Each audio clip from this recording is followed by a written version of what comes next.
Boa noite, Ronaldo Rosas. Boa noite, Marcelo Campos. Começando mais um papo da madrugada aqui no instantenews.1. Bem, a notícia dessa sexta-feira não poderia ter sido pior. A saída do ministro Sérgio Moro parece ter sido um tiro que Bolsonaro deu no próprio pé. Além da coletiva do Sérgio Moro, Bolsonaro também fez um pronunciamento nesta sexta. E isso ainda vai dar muito pano para manga, Marcelo. O Ronaldo, essa obsessão aí do Bolsonaro em trocar o diretor-geral da Polícia Federal só podia acabar com a saída do Sérgio Moro, né? Hoje de manhã eu gravei o meu comentário e disse que se o presidente insistisse em substituir o diretor-geral da PF, o Moro iria sair. Na quinta-feira, os bombeiros de plantão entraram em ação e parecia que as coisas iam se acalmar. Mas após o governo publicar no Diário Oficial a saída do diretor da PF usando a assinatura eletrônica do Sérgio Moro sem o seu conhecimento e aval, que é uma coisa que precisa ser apurada aí, foi a gota d'água, né? A gente sabe que ninguém é insubstituível e que quem manda é o presidente. Só que o próprio presidente fez uma promessa ao Moro quando ele aceitou o Ministério da Justiça: liberdade para trabalhar. E a nomeação de Moro na época fortaleceu muito o Bolsonaro porque o Moro era o símbolo da luta contra a corrupção, né? De lá para cá a gente teve alguns atritos entre os dois, justamente porque o presidente queria substituir o diretor da PF, que era o homem de confiança do Sérgio Moro. Até agora, a gente não sabe por que o Bolsonaro quer tirar o Valeixo. E isso deixa as pessoas com uma dúvida muito grande e começam a especular muitas coisas. Pelo que o Moro falou na coletiva hoje cedo, lá no auditório do Ministério da Justiça, a questão é a interferência política que ele não admitiu, né? Pois é, e ao que tudo indica, Marcelo, parece que algumas dessas razões estão ligadas diretamente aos filhos do presidente. O Flávio Bolsonaro, com o problema da rachadinha, e os outros dois, com a apuração sigilosa do STF sobre as famosas fake news. Com relação ao Flávio Bolsonaro, parece que havia uma insatisfação com relação à apuração da PF no Rio de Janeiro, né? Parece que também com relação a um pedido considerado político para ir fundo em cima de dois governadores, o João Dória em São Paulo e o Wilson Witzel no Rio, que isso aí não seguiu adiante. Essas rachadinhas eram prática comum na Assembleia do Rio, tanto que tem muito mais gente envolvida. Mas o MP do Rio só ficou em cima do Flávio Bolsonaro porque ele é o filho do presidente. Eu acho o seguinte: quem praticou a irregularidade deve ser punido, seja quem for. O que não pode é apenas pegar um para Cristo se você já tem a comprovação de que a maioria naquela casa legislativa praticava a rachadinha. Com relação ao inquérito sobre as fake news, a Polícia Federal está investigando e, pelo visto, isso pode chegar a um ou a dois outros filhos do presidente. Eu acho o seguinte: se ninguém tem rabo preso, por que querem interferir na PF? Essa é a pergunta que muita gente está fazendo, né? Mas olha só que situação ao do Sérgio Moro, né? Ao aceitar o cargo de ministro, ele teve que abrir mão de uma aposentadoria vitalícia. Diziam, na época, que havia uma promessa de indicá-lo para o STF na vaga do ministro Celso de Mello, que sai agora no fim do ano, quando completa 75 anos de idade. Mas, pelo visto, Bolsonaro já tinha mudado de ideia. A gente nem sabe se isso foi prometido mesmo, Marcelo. Como eu disse, o Bolsonaro também prometeu liberdade de trabalho para o Moro publicamente. Eu penso o seguinte: se você é um gestor, você não deve contratar quem você não pode ou não deve demitir. Senão, você vai virar refém. No executivo, o presidente escolhe os ministros e eles vão nomear as pessoas de sua confiança para apresentarem aqueles resultados esperados pelo presidente. Se o nomeado erra, a culpa é de quem nomeou. Me parece que na Polícia Federal o Valeixo estava fazendo um bom trabalho, com articulação com o Ministério da Justiça. A gente teve muitos resultados bons aí com essa parceria. A realidade é a seguinte: o Moro conversou com o Bolsonaro e disse que se o presidente insistisse na demissão do Valeixo, só restaria a ele entregar a sua carta de demissão. Quando foi feita a publicação no Diário Oficial da saída do Valeixo sem o conhecimento do Moro, aí, meu amigo, acabou. O Bolsonaro deu o sinal deu o sinal de que queria o Sérgio Moro fora, né? As consequências disso são imprevisíveis. O ministro Paulo Guedes é outro que não está muito satisfeito pelo que a gente está sondando por aí com o novo plano apresentado pelo general Braga Neto aí na coletiva de saúde na última quinta-feira. Você já pensou se ele resolvesse aí também? Quer dizer, o tripé: combate à corrupção, recuperação econômica e indicações técnicas para os ministérios vai quebrar. E aí vai ser difícil o governo se sustentar diante de tantos problemas simultâneos e ainda por cima no meio de uma pandemia, né? Pois é, aí vem a pergunta, Marcelo, quem ganha e quem perde com isso? Olha, eu acho que ganham os opositores, o centrão, os corruptos e os ministros do STF que criticavam constantemente a Lava Jato e o ministro Sérgio Moro. Quem perde? O governo, a Lava Jato, quem votou em Bolsonaro acreditando na bandeira anticorrupção e, sobretudo, o Brasil, que não precisava de mais essa crise, né, Ronaldo? Mas tem uma outra versão, Marcelo, circulando por aí. É de que a Polícia Federal do Rio está corrompida e não apresenta os resultados de determinadas investigações importantes. Olha, até a eleição do Bolsonaro, a oposição não encontrou nada que desabonasse a conduta dele nem a dos filhos. Eu vou te fazer uma pergunta simples. Você acha que não tentaram inviabilizar a candidatura dele à presidência? Se tivesse encontrado alguma coisa, tudo teria vindo à tona antes da eleição. Dizem também que foi o Valeixo que concluiu que o Adélio, aquele que deu a facada no Bolsonaro, agiu sozinho e não teve financiamento de ninguém.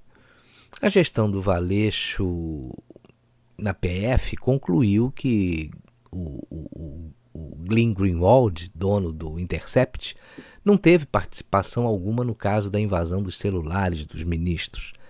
Tem muito falatório, mas a verdade vai aparecer, é uma questão de tempo. Você viu que no seu pronunciamento dessa sexta-feira, o Bolsonaro tocou em alguns desses assuntos.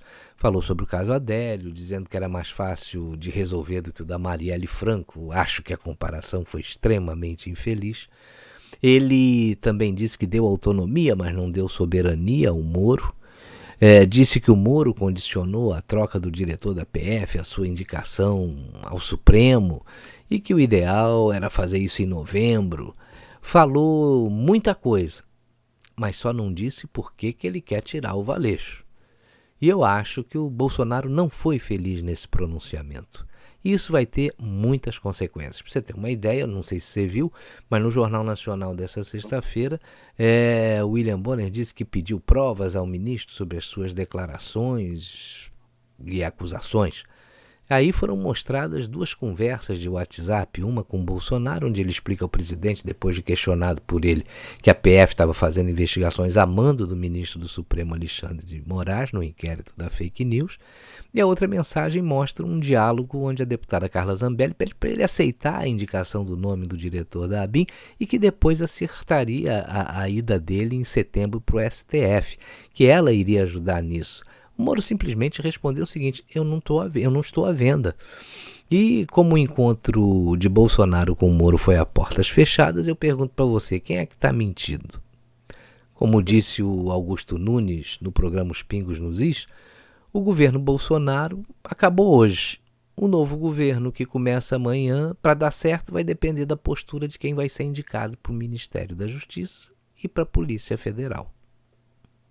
É verdade, Marcelo, e essa semana começou quente, hein? No domingo à noite, uma entrevista do ex-deputado Roberto Jefferson, presidente do PTB, ao canal do jornalista Oswaldo Eustáquio, teve uma audiência de mais de 130 mil pessoas na internet. E o Roberto Jefferson denunciou um golpe para viabilizar o impeachment do presidente Bolsonaro, capitaneado pelo presidente da Câmara dos Deputados, Rodrigo Maia. E na segunda-feira a entrevista do Roberto Jefferson foi no programa Os Pingos nos Is, da Rádio Jovem Pan, com quase 140 mil pessoas assistindo. Pois é, e na terça o PT, sempre o PT, né, resolveu aderir ao discurso, né, de Bolsonaro e entrou com um recurso no STF para suspender o uso da cloroquina. E a Polícia Federal criou a Corona Jato para acompanhar os gastos federais com a pandemia. Ainda na terça, um episódio muito estranho que a gente vai comentar mais tarde. É a prisão da esposa e da filha do deputado federal Luiz Lima, do PSL. Ela estava também com uma amiga e o filho dessa amiga, que é também da seleção brasileira, né? As duas crianças nadam pela seleção brasileira. Elas foram nadar na praia e, ao saírem, foram presas e colocadas no camburão, rapaz. Mas parece que na terça-feira a maré do presidente da Câmara começou a virar, né?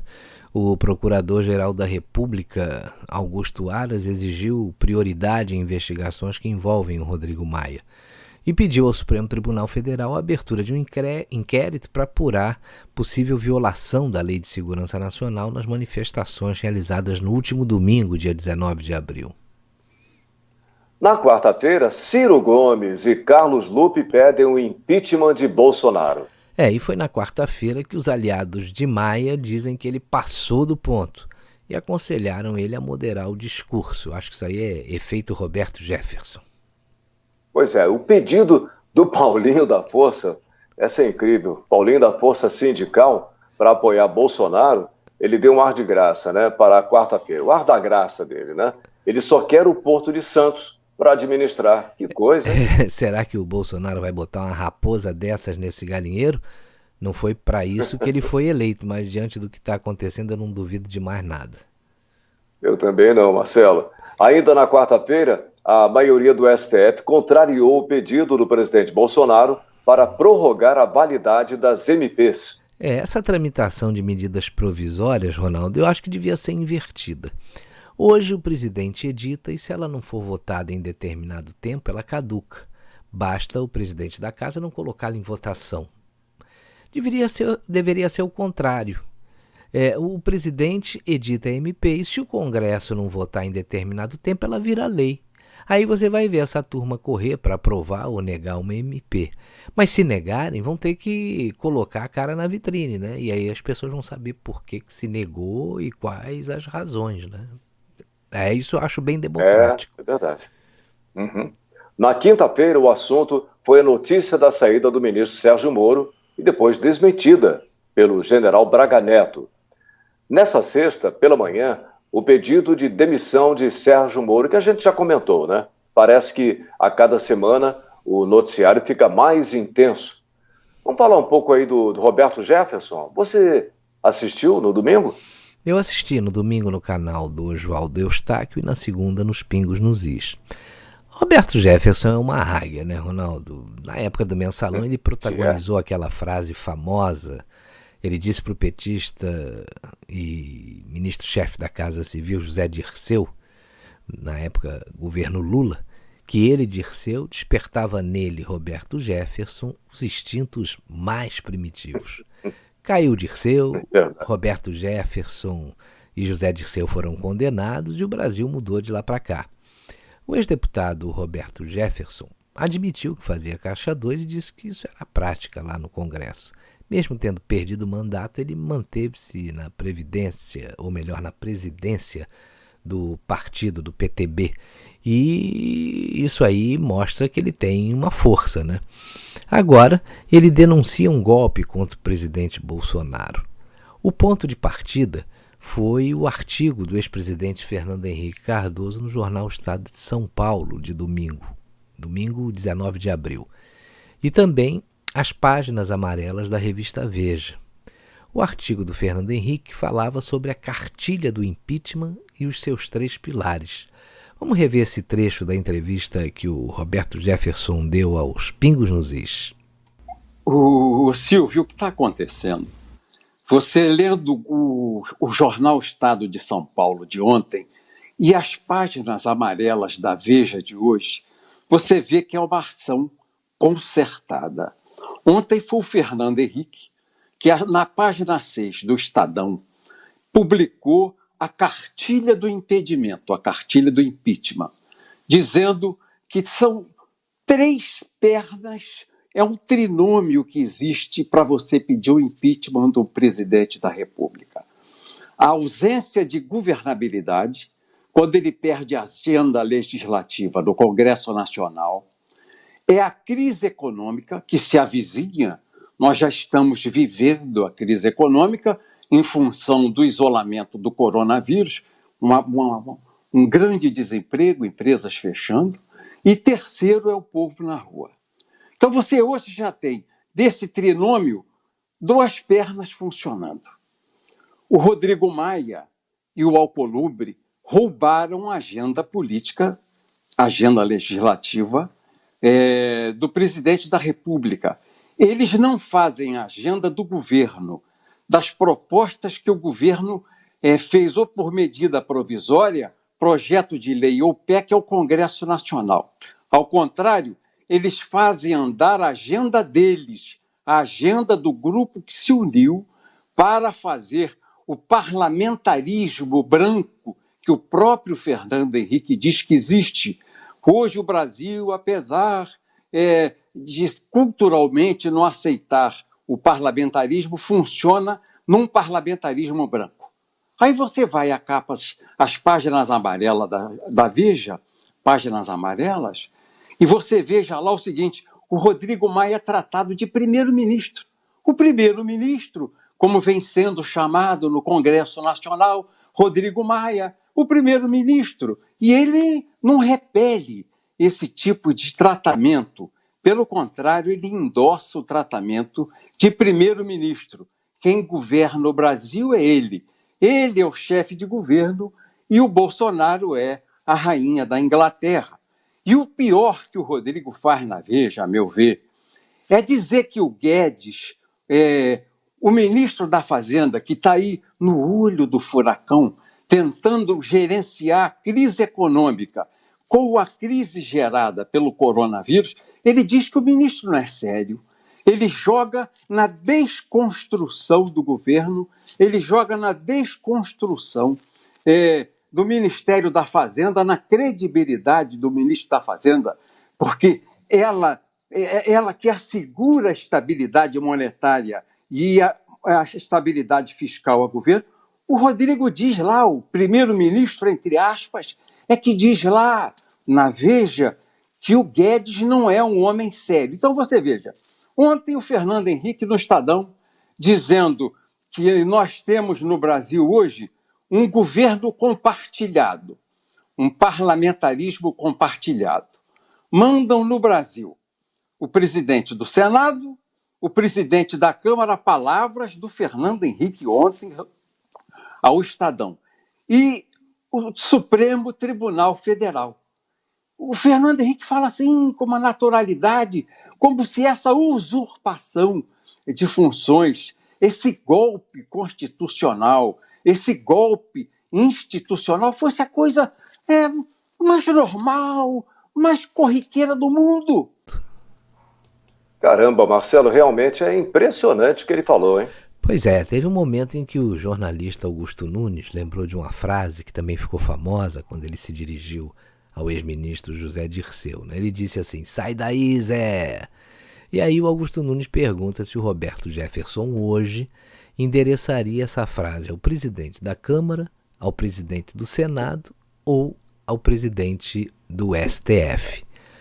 Roberto Jefferson disse que endereçaria a frase aos 3, porque eles estão impedindo o regime democrático do presidencialismo, que é constitucional, e estão impedindo que o presidente da República exerça na sua plenitude os poderes conferidos pela sua população.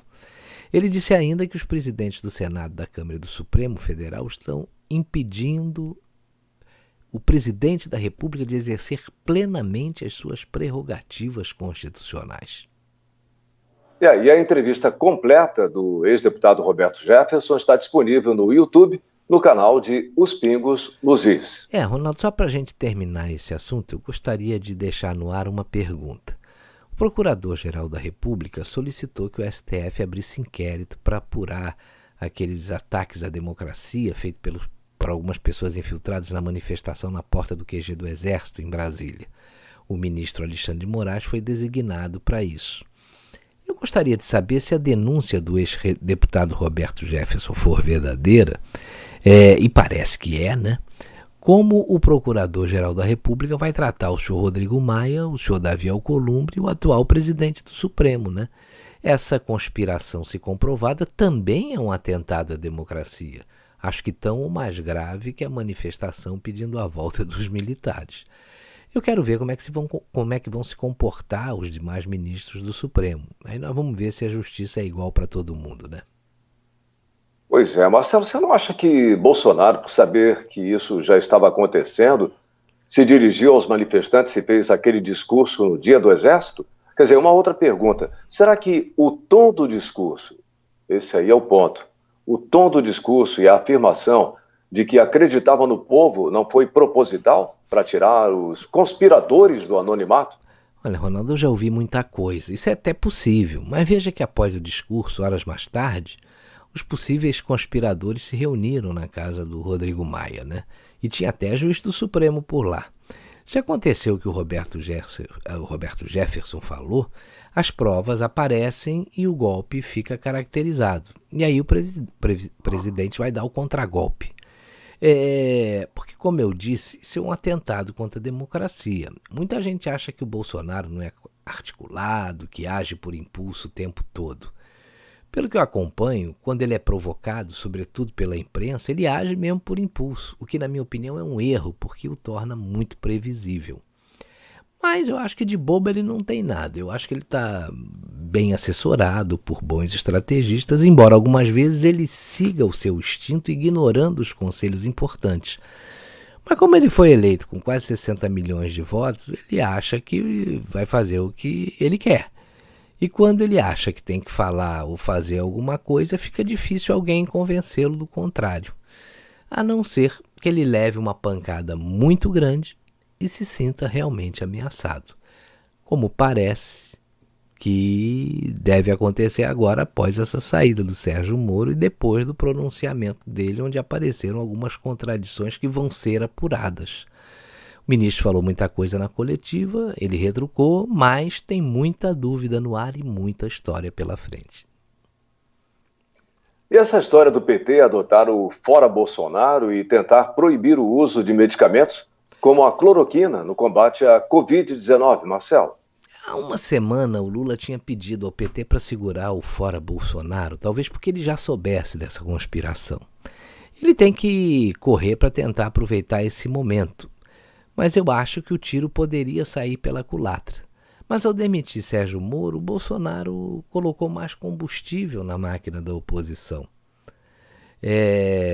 Você vê que o Rodrigo Maia ele já estava ficando desgastado, a própria denúncia do Roberto Jefferson contribuiu muito para isso, os próprios companheiros do Rodrigo Maia dizendo que ele exagerou nas críticas ao presidente e tal, aí vem o Bolsonaro, pumba, cria esse problema com o Moro, tirou o Rodrigo Maia do foco e voltou o foco para o presidente. Agora, voltando aí à tua pergunta, com relação ao pedido para suspender o uso da cloroquina ou de um remédio ou outros medicamentos no tratamento dos pacientes com a Covid-19, eu acho muito estranho. Aliás, isso aí é bem estilo do PT, né? No discurso a luta é pelo bem do povo, na prática se eles precisarem prejudicar esse mesmo povo por acharem que podem voltar ao poder na próxima eleição, dane-se a cloroquina e ali não tem escolha de Sofia, né? Marcelo, agora eu quero falar de um episódio muito estranho que aconteceu no Rio de Janeiro. Isso aconteceu na terça-feira. A filha e a esposa do deputado federal Luiz Lima, do Rio de Janeiro. Eu achei um absurdo, né? Elas foram presas e seguiram de Camburão para a delegacia em Copacabana. Olha, eu realmente não sei o que se passa na cabeça desse governador do Rio, Wilson Witzel. Dizem que a PF já está atrás dele, por enquanto só farejando, né? Tem muita coisa estranha acontecendo com dinheiro público no Rio. Mas voltando à esposa e filha do Luiz Lima, a filha é nadadora, né? E junto com a mãe foram nadar para treinar, parece que tinham mais amigos juntos. Não havia nenhum tipo de aglomeração nem nada que justificasse a prisão. Quando elas saíram da água, foram capturadas pelos policiais militares e levadas de Camburão para a delegacia. Eu gostaria de saber aonde é que estão nessa hora os defensores dos direitos humanos e as feministas, né? São todos uns hipócritas, né? Porque agora está todo mundo calado. Mas vamos ver o relato indignado do deputado Luiz Lima. Oi, pessoal, eu estou aqui em Brasília e desculpa a emoção. e a mistura de sentimentos que eu vou passar para vocês nesse vídeo. A minha mulher, Milene Comini, e a minha filha, Luísa Lima, junto com a Aninha e o seu filho, Luca, acabaram de ser presos em Copacabana. Saíram de Camburão, 2 mulheres e 2 crianças, atletas da Seleção Brasileira Infantil de Natação, atletas do Fluminense, estavam nadando em Copacabana. Os policiais esperaram eles nadarem. Quando estavam atravessando a areia, não permaneceram na areia, simplesmente prenderam eles. A Milene em nenhum momento foi discordial com os policiais, só perguntava qual o motivo, já que ela não permanecia na areia. E o que eu quero falar é que o policial, que foi extremamente deselegante com 2 mulheres e 2 crianças, recebendo ordens de um governador destemperado, desequilibrado, incompetente, arbitrário. Poxa, você ter a sua mulher presa num camburão porque está nadando, porque está com a sua filha, não incomodando ninguém enquanto o calçadão da praia está lotado, ir para Francisco de Sá, uma rua em Copacabana, delegacia de Polícia Civil, ser presa.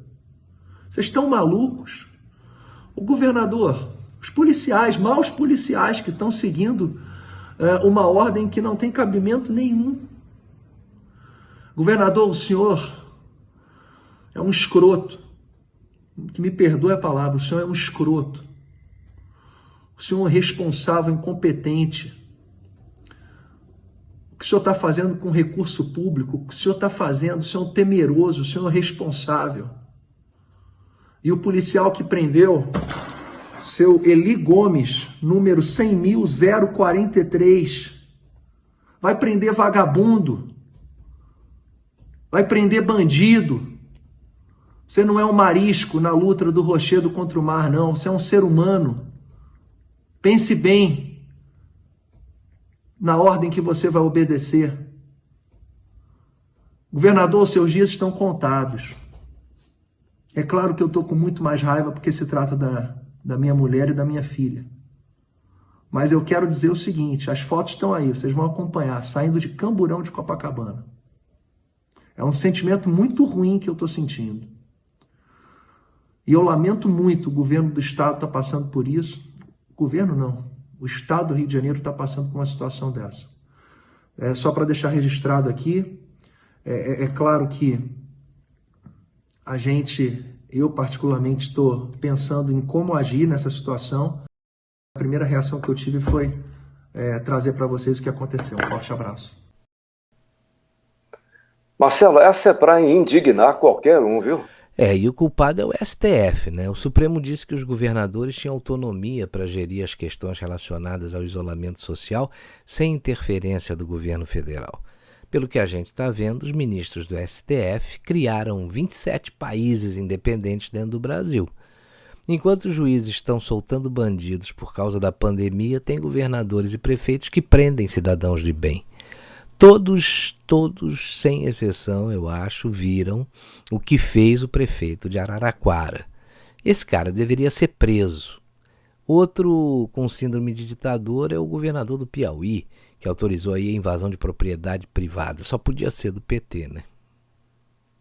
Que coisa, hein, Marcelo? Bom, hoje o programa foi longo e eu acho que vamos parar por aqui, Marcelo. Temos muita coisa ainda para digerir durante esse fim de semana, viu? Realmente a gente fica esgotado com tanta pancada, né?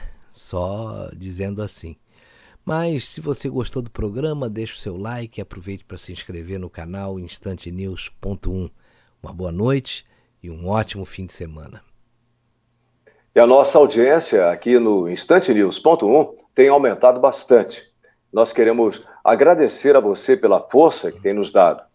Se você estiver gostando dos nossos vídeos, divulgue para os amigos e a gente, como sempre, agradece. Muito obrigado.